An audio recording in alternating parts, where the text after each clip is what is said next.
नमस्कार, ये आकाशवाणी चंडीगढ़ है। अब आप निधि मुंजाल से प्रादेशिक समाचार सुनिए। चुनावी सुधारों और मतदाता सूची से जुड़े विशेष गहन पुनरीक्षण SIR पर कल लोकसभा में जोरदार बहस हुई। गृह मंत्री अमित शाह ने कहा कि वे घुसपैठियों को देश में राजनीतिक नेतृत्व तय नहीं करने देंगे। कोई भी देश का लोकतंत्र सुरक्षित रह सकता है जब देश का प्रधानमंत्री और राज्य का मुख्यमंत्री कौन हो वो घुसपैठिए तय करेंगे, मान्यवर नहीं रह सकते। इससे कुछ दलों के राजनीतिक स्वार्थ आहत होते हैं। मुझे उन दलों के प्रति एक प्रकार से अनुकंपा भी है, क्योंकि देश के मतदाता तो वोट देते नहीं है। ये थोड़े विदेशी दे देते थे, वो भी चले जाएंगे। श्री शाह ने कहा कि SIR का मकसद मतदाता का कई जगहों से नाम हटाना और अवैध प्रवासियों के नाम हटाकर मतदाता सूची को ठीक करना है।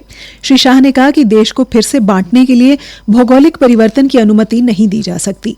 उन्होंने 2216 किलोमीटर लंबी बांग्लादेश सीमा पर लगातार घुसपैठ पर भी बल दिया। श्री शाह ने तृणमूल कांग्रेस और कांग्रेस जैसी पार्टियों पर घुसपैठियों को बचाने की राजनीति करने का आरोप लगाते हुए कहा कि वोटर उन्हें बैलेट बॉक्स में जवाबदेह ठहराएंगे। गृह मंत्री ने सरकार की पता लगाओ, हटाओ और देश से निकालो की नीति को दोहराते हुए कहा कि अवैध प्रवासियों को मतदाता सूची में मान्यता नहीं दी जाएगी। श्री शाह ने कहा कि SIR का मकसद किसी भी समुदाय को निशाना बनाना नहीं है, बल्कि लोकतंत्र की रक्षा करना और स्वतंत्र और निष्पक्ष चुनाव निश्चित करना है।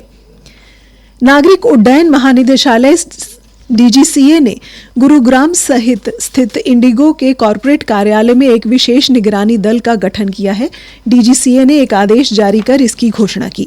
इसका उद्देश्य उड़ान में देरी होने और इसे रद्द होने की स्थिति में यात्रियों को होने वाली असुविधा को दूर करना है। इस 8 सदस्यीय दल का नेतृत्व उप मुख्य उड़ान संचालन निरीक्षक कैप्टन विक्रम शर्मा कर रहे हैं। ये दल विमान की क्षमता, चालक दल की उपलब्धता, उपयोग के घंटे, अनियोजित अवकाश और स्टैंड बाय चालक दल सहित प्रमुख परिचालन क्षेत्रों की निगरानी करेगा। इसके अलावा DGCA अधिकारी यशवीर सिंह और मणिभूषण प्रतिदिन रद्द होने वाली उड़ानों, धन वापसी की प्रक्रिया, समय पर उड़ान, यात्रियों के मुआवजे और लगेज वितरण पर नजर रखेंगे। केंद्रीय सड़क परिवहन और राजमार्ग मंत्री नितिन गडकरी ने कहा है कि पेट्रोल में 20% इथेनॉल मिलाकर उपयोग करने से कार्बन डाइऑक्साइड उत्सर्जन में 736 लाख मीट्रिक टन की कमी आई है। लोकसभा में प्रश्नकाल के दौरान पूरक प्रश्नों के उत्तर में श्री गडकरी ने कहा कि इथेनॉल पर्यावरण अनुकूल ईंधन है और ये प्रदूषण कम करता है तथा किसानों की आय बढ़ाने में मदद करता है। इथेनॉल हमारे सरकार की प्राथमिकता है और प्रधानमंत्री जी के नेतृत्व में जो आत्मनिर्भर भारत का उद्दिष्ट रखा गया है उसमें हमारा फॉसिल फ्यूल का इंपोर्ट 22 लाख करोड़ रुपए का है। इथेनॉल एक ग्रीन फ्यूल है और उससे प्रदूषण कम होता है और इसलिए अभी तक जो इथेनॉल हमने यूज किया है उसके कारण विशेष रूप से कार्बन इमिशन रिडक्शन में 736 lakh metric ton equivalent to 30 crore tree लगाएंगे, इतना हमने उसमें प्रदूषण कम हुआ है। श्री गडकरी ने कहा कि विकसित राष्ट्र बनने के लिए भारत को जीवाश्म ईंधन के स्रोतों पर खर्च कम करना होगा।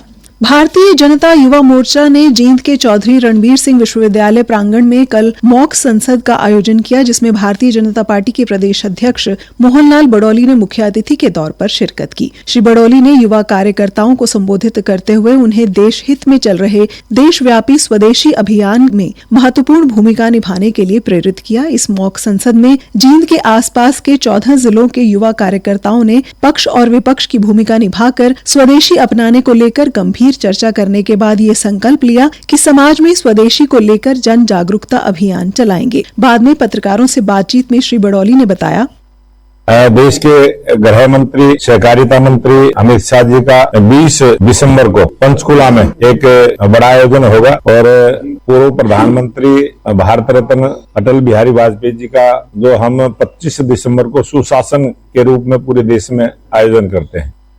भारतीय जनता पार्टी ने स्वदेशी वस्तुओं को बढ़ावा देने के लिए आत्मनिर्भर भारत संकल्प अभियान के तहत हर घर स्वदेशी के संकल्प के साथ शुरू की गई रथ यात्रा के कार्यक्रमों के लिए संयोजक नियुक्त किए हैं। भाजपा प्रदेश अध्यक्ष मोहनलाल बड़ौली ने कहा कि ये यात्रा 24 दिसंबर तक हर विधानसभा में पहुंचेगी। यात्रा के दौरान बाजारों के व्यापारी सम्मेलन आयोजित किए जाएंगे। इसी के साथ ये समाचार बुलेटिन समाप्त हुआ। नमस्कार।